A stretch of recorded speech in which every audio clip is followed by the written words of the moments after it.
దయగలిగిన దేవుని నామానికి మహిమ కలుగును గాక. మన ప్రభు అయిన క్రీస్తు నామములో మీ అందరికీ కూడా శుభోదయ వందనాలు. షాలోమ్. ప్రియా సంగమా, మరి ఈరోజు దేవుని యొక్క వాగ్దానపు వాక్యాన్ని మనం జ్ఞాపకం చేసుకుందాం. ఇంతవరకు మనల్ని బ్రతికించిన దేవుడికి కృతజ్ఞతాస్తుతులు చెల్లిద్దాం. వాక్యంలోకి వెళ్ళే ముందు మా జీజస్ బ్లెస్సింగ్ అనే ఛానల్ని సబ్స్క్రైబ్ చేసుకోండి, లైక్ చేసి షేర్ చేయండి. దేవుని యొక్క దీవులు మీరు పొందుకోండి. ప్రియ సహోదరులారా, ఈరోజు వాక్య అంశము అతిక్రమము అనగా ఏమి అన్న అంశం మీద మనం కొన్ని మాటలు బైబిల్ గ్రంథం నుంచి ఈ పాఠాన్ని మనము నేర్చుకుందాం.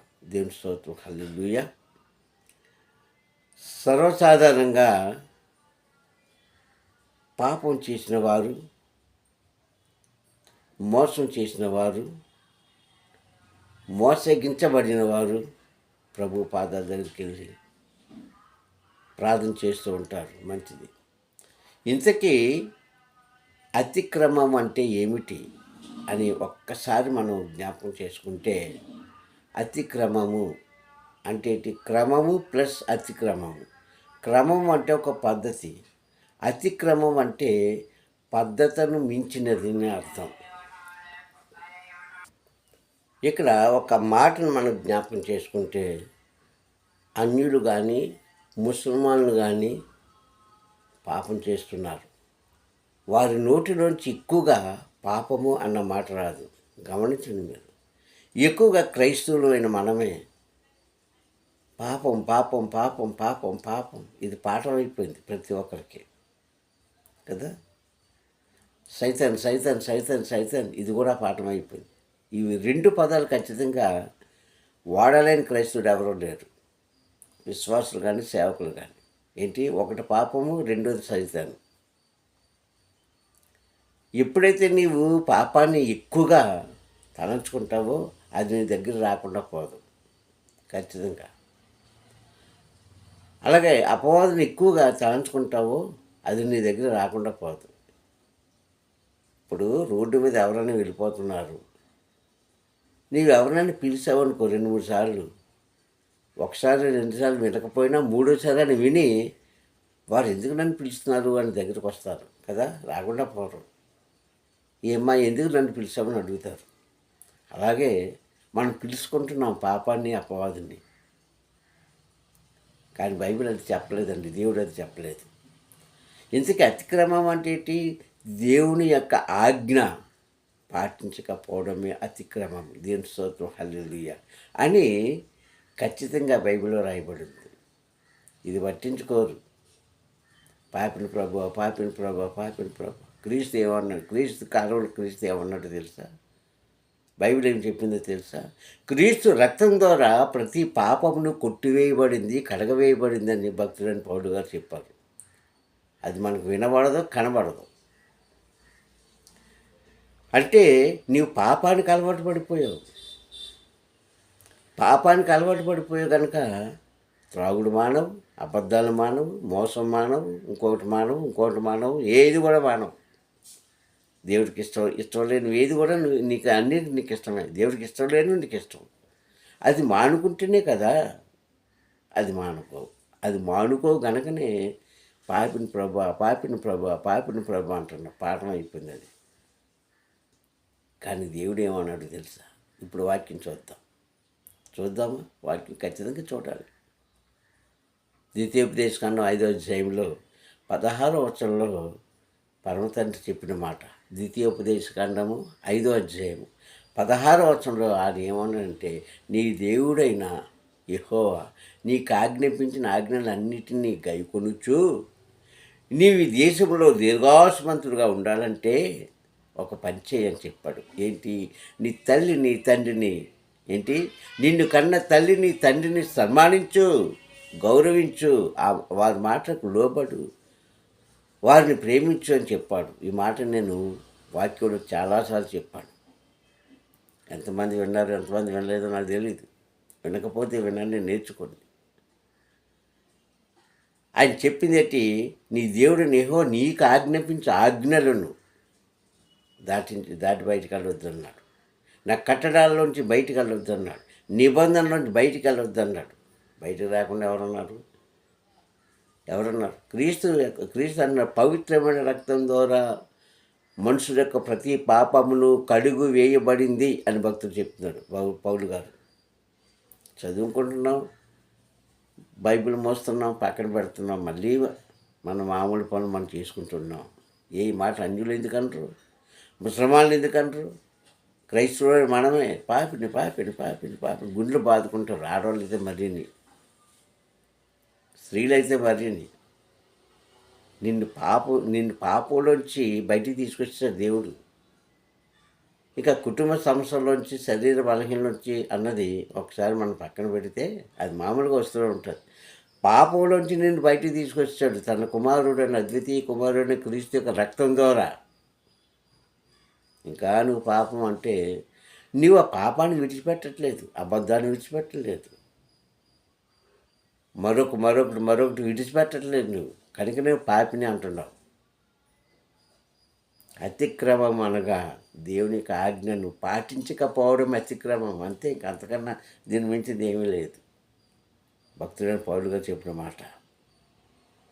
ప్రియ సహోదరులారా, నువ్వు ఎప్పుడైతే నీ యొక్క చీకటి జీవితంలోంచి, అబద్ధపు జీవితంలోంచి, మోసం జీవితంలోంచి, త్రాగుడు జీవితంలోంచి, అహంకారం అనే జీవితంలోంచి బయటకు వస్తావో నీలో పాపం లేదు.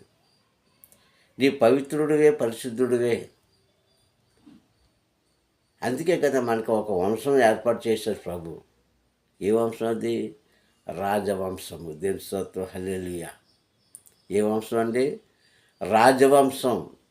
రాజపుత్రులుగా, రాజపుత్రినులుగా, కుమారులుగా ఉండడానికి దేవుని మనకు ఒక వంశం ఏర్పాటు చేసి ఆయన సంతోషిస్తున్నాడు.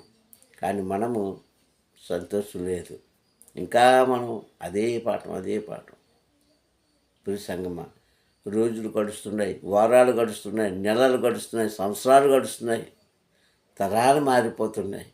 ఇంకా మానవుల లోపల ఉన్న ఆ లోపములను విడిచిపెట్టుకోకపోతే దేవుడు మనకిచ్చిన ఆజ్ఞ ఎవరు పాటిస్తున్నారండి?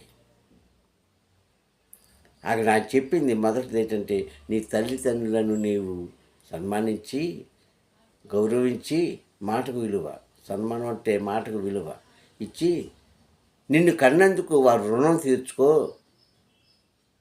వారికి ఆకలి వేసినప్పుడు, బాధలు కలిగినప్పుడు నీవు అండగా ఉండు. అప్పుడు నువ్వు దీర్ఘాయుష్మంతుడుగా ఉంటావని ప్రభువు చెప్తే, పడుచు భార్య రాగానే వివాహం చేసుకున్నాడు. పడుచు భార్యనే కదా, వయసులో ఉన్నదాన్నే కదా చేస్తాను. అవి ఎప్పుడైతే వస్తుందో ఆ మాటకు లోబడిపోతున్నాను. నీ తల్లిదండ్రులను ముసలివాళ్ళు అయిపోయారు కనుక, అదే కొత్త నీరు రాగానే పాత నీరు ఎలాగైతే మనం బయట పారేస్తామో, అలాగే కొత్త భార్య రాగానే తల్లిదండ్రులు పాత అయిపోయారు కనుక తీసుకెళ్ళి బయట పారేస్తున్నాం. ఇదా నీ ఆజ్ఞ? ఓ క్రైస్తవురాలా, మీరు చేస్తున్నది ఏంటి? కొత్తది రాగానే పాత తీసుకెళ్ళి బయట పడేస్తున్నారే. కొంతకాలానికి నువ్వు కూడా పాత పడిపోతావు సంగతి మర్చిపోతుంటావు. కొంతకాలానికి అందరూ కూడా ఆశపడిపోతారు. అప్పుడు నీ పరిస్థితి ఏంటి? ఆలోచించుకోండి. ప్రియ సంగమా, నీ తల్లిదండ్రులను ఎప్పుడైతే ప్రేమిస్తావో దేవుని ప్రేమించినట్లే. హల్లెలూయా. ఎప్పుడైతే దేవుని ప్రేమిస్తావో నీలో పాపం లేనట్టే. ఎప్పుడైతే నీలో పాపం ఉండదో అతిక్రమం నువ్వు చేయలేనట్టే లెక్క. ఇదండి అసలు పాయింట్. ఇది మర్చిపోయి దీన్ని విడిచిపెట్టేసి దీనికి దూరంగా ఉంటూ, ప్రభా నేను పాపం అంటే నేను బతుకున్నంతకాలం పాపడువే, నువ్వు బతికినంతకాలం పాపపు జీవితం అనేది, పాపాత్మురాలువే. అయితే ప్రభు అలా చెప్పలేదండి మనకి. అలా చెప్పలేదు. నీవు బాగుండాలి, నీ వంశం బాగుండాలి అంటే ఇదిగో నేను ఒక ఆజ్ఞ ఇస్తున్నాను, దాన్ని పాటించు. నీవు ఉన్న దేశంలో కానీ, రాష్ట్రంలో కానీ, పల్లెల్లో కానీ, పట్టణాల్లో కానీ, లేక నీ కుటుంబంలో కానీ, సమాజంలో కానీ, సంఘంలో కానీ, ఎక్కడైనా నీవు వర్ధిల్లబడాలంటే ఇదిగో నేను నీకు ఒక మొదటి ఆజ్ఞనిస్తున్నాను అన్నాడు. కానీ ఎందుకు పాపాత్మలు అయిపోతున్నారంటే, చేతిలో గ్రంథం ఉంటుంది, కాని మాటలు మాట్లాడుతుంటారు. ఇది వాస్తవం అండి. చేతిలో గ్రంథం ఉంటుంది, కాని పనులు చేస్తూ ఉంటారు. చేతితో బైబిల్ గ్రంథం పట్టుకుంటాం, కాని కార్యాల్లో మన పాలు పంతులు పంచుకుంటున్నాం. ఇదే అతిక్రమం. దేవుని స్తోత్రం, హల్లెలూయా. అందుకే పాపాత్మురాలు ఈ పాపాత్ముడని ప్రార్థన చేస్తున్నాం.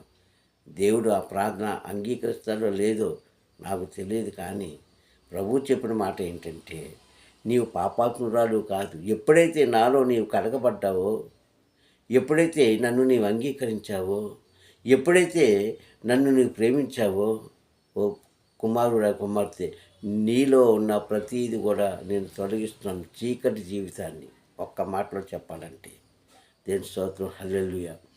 చీకటి జీవితాన్ని నేను తొలగిస్తున్నాను. నీవు అపవిత్రురాలు కాదు, అపవిత్రుడు కాదు. 6వ అధ్యాయంలో యెషయా గ్రంథంలో అక్కడ రాయబడిన మాట మనం చూస్తాం కదా. అపవిత్రమైన పెదవులను కలిగి ఉన్న ఆయన ఏం చేశాడు? దేవదూత వచ్చి అగ్నితో కాల్చి పవిత్రం చేసింది. అంటే వాక్యము. దేవుడి యొక్క వాక్యం ఎప్పుడైతే మన హృదయంలోకి మన నోట్లోంచి వస్తుందో, నీవు పవిత్రుడు అయిపోయి, నువ్వు పాపాత్ముడు కాదు. నీవు కోరుకుంటున్నావు పాపాన్ని, రా రా రా రా అని. నువ్వు కోరుకుంటున్నావు సైతాన్ని, రా రా రా అని. అది ఖచ్చితంగా ఎప్పుడు నువ్వు బ్రతికినంతకాలం నీతో ఉంటాయి. అతిక్రమము అతిక్రమము అతిక్రమము అని ఎప్పుడైతే నువ్వు అంటావో, నువ్వు ఖచ్చితంగా దేవుని యొక్క ఆజ్ఞలో బయటకు వచ్చేసావు నువ్వు. అంతే. ఎవరైనా సరే, మీరే కాదు, నేనే కాదు, ఎవరైనా సరే ఆయన మాటను అంగీకరించక బయటకు వచ్చేసినప్పుడు ఏమో ఆయన చిత్తం. మళ్ళీ మనకు క్షమిస్తాడో క్షమించడో, దీవిస్తాడో దీవించడో, ఆశీర్వదిస్తాడో ఆశీర్వదించడో, ఆయన ఆత్మను మన మీదకి ఇస్తాడో లేదో అది ఆయన చిత్తం, ఆయన ఇష్టం. మనుషులుగా మనం ఏం చెప్పలేము. కానీ ప్రియ సంగమా, ఈ వాక్య ద్వారా మీకు తెలియజేసింది ఏంటంటే, అతిక్రమం అంటే దేవుని యొక్క ఆజ్ఞను, మొదటి ఆజ్ఞని ఎవరైతే తప్పుతున్నారో చూసుకోండి ఒకసారి. యవ్వనంలో ఉన్నవాడు ముసలికాలం రాకుండా ఉంటుందా? ఖచ్చితంగా వస్తుంది. అలాగే నిన్ను కన్నా తల్లిదండ్రులను నీవు దూరపరిస్తే, నీవు కన్నా నీ బిడ్డలు నిన్ను కూడా దూరపరుస్తారు. జాగ్రత్త. ఎప్పుడైతే చేస్తున్నావో దేవుని యొక్క ఆజ్ఞను నువ్వు అతిక్రమించినట్లు. ఎందుకంటే నీ దేవుడు నీకు అనుగ్రహించిన ఆజ్ఞలు నీవు పాటించి, కట్టడాలు నిర్ణయించి, కట్టడాలు ఉంటూ, నిబంధన చేస్తూ, ఇదిగో నేను చెప్పిన మాటలు నీవు ఉన్నాయంటే, నీవున్న ప్రాంతంలో నేను నిన్ను ఆశీర్వదిస్తాను అంటున్నాడు. ఆ ఆశీర్వాదం పోగొట్టుకోవద్దు, దేవుడికి దూరంగా ఉండొద్దు. దయచేసి అపవాదిని ఆహ్వానించకండి, పాపాన్ని ఆహ్వానించకండి. మీ జీవితాలు పరిచిన దేవుడికి మహిమ కలుగును గాక. ఆయనను వేడుకుంటూ ముందుకు కొనసాగాలని, ముఖ్యంగా మన జీవితంలో మనం చేసిన పాపములన్నీ కూడా తుడిచిపెట్టిన క్రీస్తుకి మనం అనుకూలంగా జీవించాలని ఈ పాఠాన్ని ముగిస్తున్నాను. ప్రార్థన. ప్రేమ స్వరూపి దయగలనైనా నీ కొందరములు, ఇదిగో అనేక సమయంలో నీ వాక్కు ద్వారా మాతో మాట్లాడినందుకు స్తోత్రం. నిజమైన ఎవరైతే ఏ కాలంలోనైతే ఏ తరంలోనైతే నీ మాట వింటారో అయ్యా, వారు ధన్యులని నీ వాక్యం ద్వారా మాట్లాడాం. అందుకే తండ్రి, నాన్న, మనుషులని తండ్రి పాపంలోకి తోసే దేవుడవు కాదు. అలాగే తండ్రి నా ప్రభ, నీవు ఇచ్చిన ఆత్మను తీసేసుకునే దేవుడవు కాదు. అలాగే తండ్రి నా ప్రభ, నీ ఆజ్ఞ లేకుండా అపవాది మా దగ్గరికి పంపించే దేవుడు కాదు. కనుక ఇగో తండ్రి నాన్న, ఈ 3 విషయాల్లో మేము జాగ్రత్త పడి రానున్న దినాల్లో నా తండ్రి నీ నామాన్ని కనపరిచే కార్యములు చేసి తండ్రి నీ బిడ్డలుగా మేము పిలువబడడానికి సహాయం చేయమని క్రీస్తు నామములు ఈ ప్రార్థన అడుగుతున్నాను పరమ తండ్రి. ఆమేన్ ఆమేన్ ఆమేన్. మీ అందరికి మరొకసారి ప్రభు నామములో వందనాలు. సర్వాధికారి తండ్రి చదవడం దీవించుగాక. ఆమేన్.